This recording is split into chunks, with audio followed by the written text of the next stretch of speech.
Hey, it's Mark Ferguson with Invest for More. We're back at the complex, everybody's favorite crazy multifamily property, and we have an update on the tenant who sort of left but not really, and who is just being a gigantic pain. Um, some credit, they actually tried to get some of their stuff to the trash. It didn't go in the trash, but it was around it. And then I think some people took some of the stuff, so there's less stuff there than there was before. But basically, what this tenant did is we gave them notice to move out because their lease was up and they've been causing problems nonstop.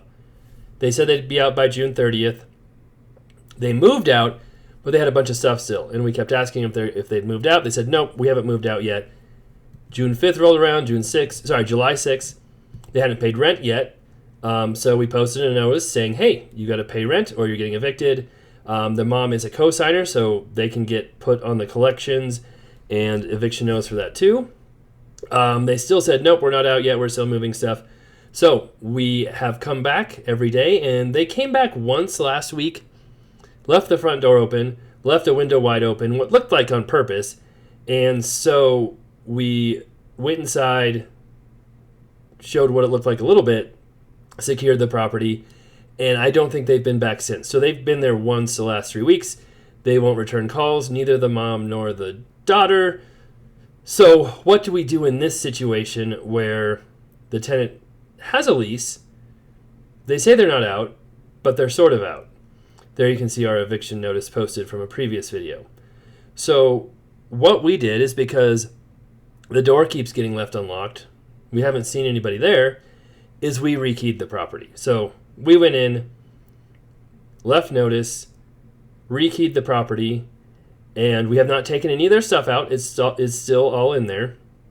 And I guess we will see if they try and go get it and then call us, or what happens from this point forward. But we can't just let the property be unsecured, doors open. We have to protect our property.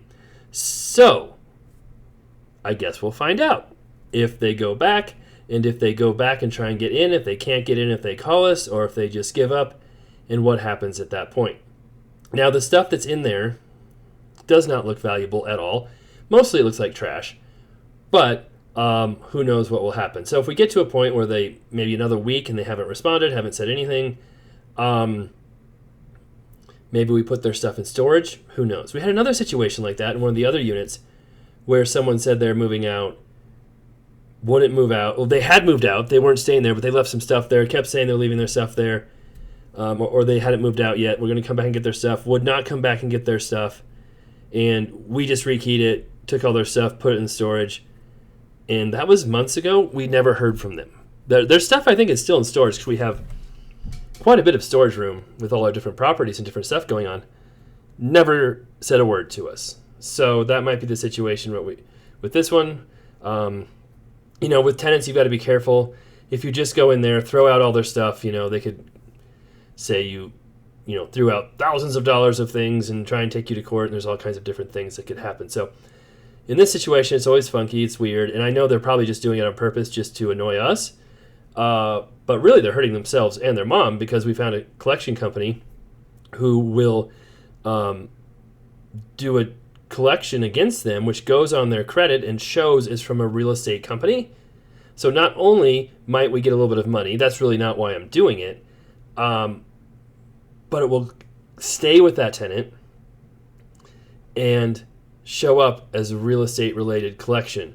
And if I see that as a landlord, that's a massive red flag and pretty much an automatic denial. And so we'll let other landlords know, hey, be very careful, stay away from this tenant. They could cause lots of problems. And what's crazy is that we'll follow the mom too. Maybe the mom owns a house. I don't know. But I've talked to the mom before too, and she seemed proactive, helpful, said to call her if there's any issues, but apparently, I don't know who knows, maybe her number changed, I don't know. But we'll see what happens with the collection. And what's interesting about the collections too, we can go back to pretty much all of our properties the last couple of years and file collections for those too, where we had similar situations where tenants didn't pay rent, where they had tons of damage more than the deposit, caused issues with evictions, etc. So we've been looking for a company like this for a while. You can go to the courts when you're doing an eviction, file a judgment for damages and all of that.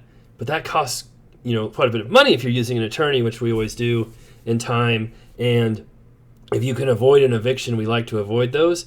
So this is kind of a really nice solution, and we'll have to see how it all works out. All right, so that's the complex. That's what's going on. And we'll see if there's any more updates. Of course, we'll show the property once we know they're out for sure, or once we decide it's been abandoned and they haven't come back for who knows how long. We'll come back and show you what it looks like as well. That was their water bill because, they didn't want to pay their water bill. That will also be added to their collections as well. And then the water stays with the property. Gas and electric would stay with the tenant. That's in their name. We don't know if they owed that either. All right, let us know what you think. We'll be back with more soon, and take care.